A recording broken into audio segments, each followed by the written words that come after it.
True diversity can strengthen knowledge and understanding. True equity. Ms. Williams, will you please sit down? You're showing example of inclusion. These tyrants on these school boards, they affect your children on a minute-by-minute basis. Last night in Prince William County, which is a suburb just south of Washington, D.C., there was a school board meeting, and they were addressing that school district's DEI, equity, inclusion, diversity policies, and how it's permeated into the classroom. One of the moms stood up at the open mic, and what she said is important, but also what happened and what the school board members did is frankly even more telling. Watch this. Merianne Jensen. My name is Merianne Jensen, and I'm here to talk about an ideology that is based on the unscientific opinions of a select few partisan elites. It's a dysfunctional adaptation of a politically charged concept which has taken our schools backwards and not forward. This board's misguided focus on diversity, equity, and inclusion. Those three words are quite noble. True diversity can strengthen knowledge and understanding. True equity. Ms. Williams, will you please sit down? You're showing example of inclusion. True equity is defined as fairness with impartiality. All right, so we're going to pause there for a quick second so I can tell you what's going on. One of the members, one of the board members, one of the elected officials, one of the people who works for Ms. Jensen here got up to leave in a huff because she didn't want to hear it. This is the time at the school board meetings when they have one job, which is to hear feedback from the taxpayers, from the voters, from the mothers and fathers of the children in the school system. And this school board member just stood up 10 seconds into it to walk out. And I love the fact that she called her on it. She's like, oh, is this your idea of inclusion? Is this your idea of diversity, that you refuse to listen to an opinion that you might not agree with? So that right there is a beautiful move. And then there's more. Watch. And inclusion, well, who doesn't want to be included in life's pursuits? Unfortunately, those words have lost their true meanings through this board's progressive agenda. Example, Ms. Williams walking out during my speech. The term diversity is misused to deceive children into following a system that fosters division based on demographics and beliefs.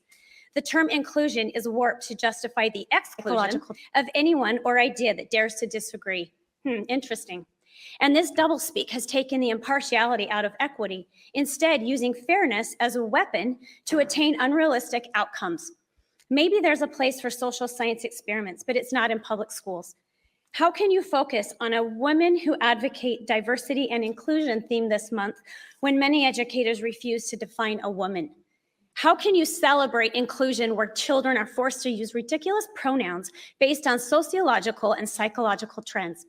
This logical mess is a result of your misinterpretation of what it means to be diverse, fair, and inclusive. You have spent $1.5 million on an equity office that has not improved academics outcomes by a single measure and has instead embraced a militant obsession with wedging itself between parents and their children. What metrics show a resulting academic improvement? There is none. It's based on this. Its mission is based on a fallacy. Your job does not include running politically motivated social experiments. Use the DEI money to actually improve grades so that once again, Virginia public schools can be the envy of the nation. Cheryl Thompson. It's beautiful. It's a great message. She articulated it perfectly. Her name's Merianne Jensen. Now, it might sound familiar because she got a lot of national coverage. She came on my radio show 2 years ago in Washington, D.C., because she did another speech at this very same body at this school board.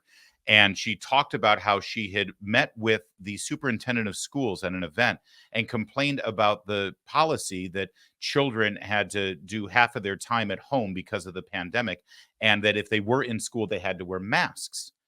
And she said, there's no science behind this. Why do we keep doing it? And the superintendent of schools in Prince William County, Virginia, said, oh, I know it's terrible. I'd love to get rid of it, but we have a proclamation from the governor, Governor Northam at the time, the Democrat governor, and we can't fight it. He's made us do this. Well, then Glenn Youngkin won the election and became the new governor, and he removed that provision.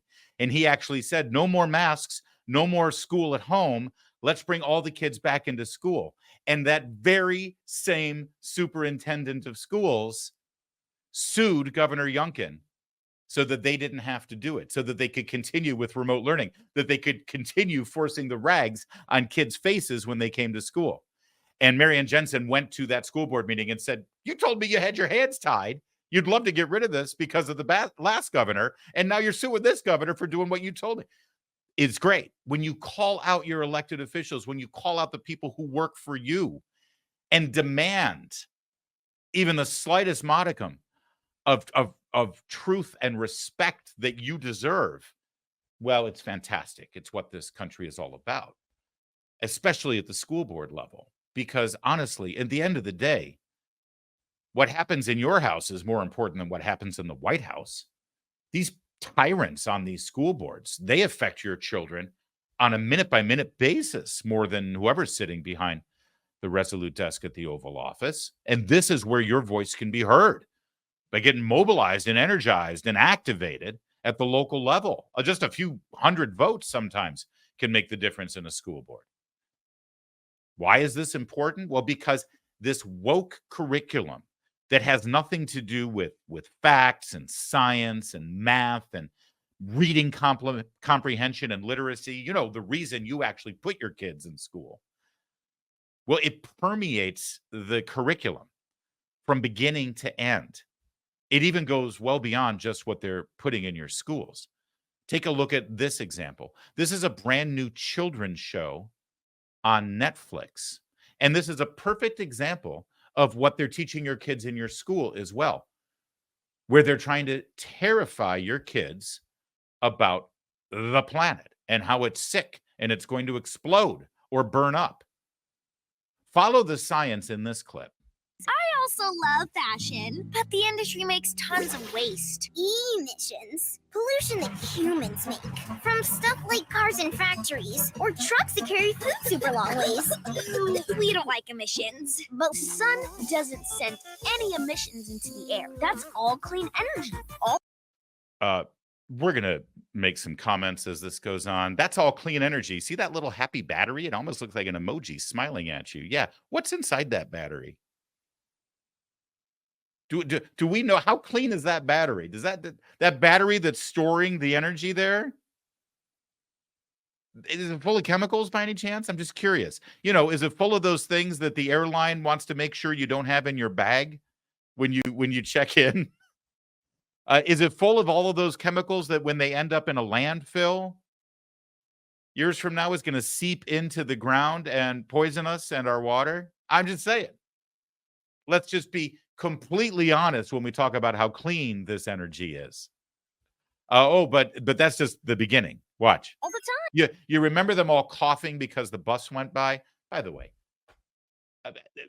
most states in this nation now have basic emission standards so that you don't have big giant plumes of black smoke. Sure, back in the 70s when Democrats were in charge, we had that. But now, not really, right? Understand something. These days, we have relatively clean air because the people through their legislators decided, yeah, let's put some standards on the cars and factories and things like that. We don't want the soot in the air. Things used to be bad going back to the 19th century and into the mid 20th century. So basic standards have been put in place, and we don't really have big, ugly, gross, polluted skies the way we used to, right? So when they say emissions, they mean carbon dioxide. Okay, they mean so-called greenhouse gases that make the planet too hot and give us global warming. Oh, I'm sorry, climate change. Can't say global warming anymore because I'm meant to believe that extreme cold weather is also a result of global warming and increasing temperatures. So when they say emissions, understand something. They mean carbon dioxide, which is literally invisible. Now watch how they convey that to your children in this cartoon. Remember, invisible carbon dioxide emissions. There's just not as many bugs and animals in the park anymore because of climate change. And now the whole Earth's climate is changing because of things humans do. Look at that. Look at that image. Invisible carbon dioxide now looks like dark, black, ugly soot. And my favorite thing about this image, you see that big chimney in the middle there, right next to the bridge. But apparently that's the Golden Gate Bridge. So we've got factories in the middle of San Francisco. See the big one here? I'll circle it with my mouse if you can see it right here. Yeah, that clearly is a chimney or a silo from a nuclear power plant. Now, you might have a nuclear power plant near your home, or you may have seen them on television. And sometimes, yes, you do see a plume of what looks like, smoke being emitted. Do you know what it is? It's steam. It's steam from the water that is used in the reactor. It's steam. It's literally H2O. It's not even carbon dioxide. There are no carbon emissions, let alone black, dark, ugly, dirty, sooty emissions from nuclear power plants. If you truly do believe that we have a problem with carbon dioxide in the air and it's causing global warming or climate change or whatever you want to call it, if you truly believe that that is an existential threat to the planet, you would actually be the biggest advocate of nuclear power. But look at the image here. They've actually created what looks like a nuclear power plant. They do it again later. Watch. Like making tons of emissions. Yeah, it's making the whole Earth hotter than usual. But Yeah, making the whole Earth hotter than usual. If your kid comes back with any of this crap from school, could you play your guy? Oh, the Earth has gotten too hot. Just ask your kid, say, go back tomorrow to the teacher that told you that and ask the teacher, what temperature is the planet supposed to be? Right? You cannot tell me that the Earth's temperature is too hot unless you have a baseline of what the optimal temperature for the planet is. So there you go. That's the question. I'd love to hear the answer. Find out from little Jimmy when he comes back from school tomorrow. when we burn stuff like coal and Oh. gas. Sorry. There it is again. Listen to it. I'm sorry. Watch. But when we burn stuff like coal and gas. Coal and gas. When we burn stuff like coal and gas, but the image again is a nuclear power plant. That's not what a coal plant looks like. That's not what a gas plant looks like. There is no gas plant. That's nuclear. Clean energy. And gas called fossil fuels, we send way too many emissions into the atmosphere. That makes the blanket really thick, and that's changing weather all over the world. It's making glaciers melt. And Oh, this is a lie. The whole polar bear thing is a lie. It's already been debunked. I thought we were supposed to follow the science and follow the facts. Look at how they prey on your kids' emotions, by the way. This is a children's show. It's a children. Where's Bugs Bunny and the Roadrunner, for God's sake? Buy your kids an old Warner Brothers Daffy Duck Bugs Bunny DVD or stream it if it's still available, and they'll be way more entertained and funnier kids too as they grow up. the sea levels are getting a lot higher, and even causing really scary storms in some places, right? Yep. And it's making droughts worse in other places. That's when it doesn't rain enough. So rivers and lakes dry up. So what's gonna happen to all the lizards and Earth and us? This is the park? There you go. There you go. They are literally telling your children that because of a power plant or because of cars, the park is going to turn into a scene from Mad Max. They are literally showing, they are evoking Mad Max post-apocalypse. I think it's child abuse if you let your kids watch this. And it's perfectly indicative of what those school board members are looking to do and inject into your school curriculum. These people have to be defeated.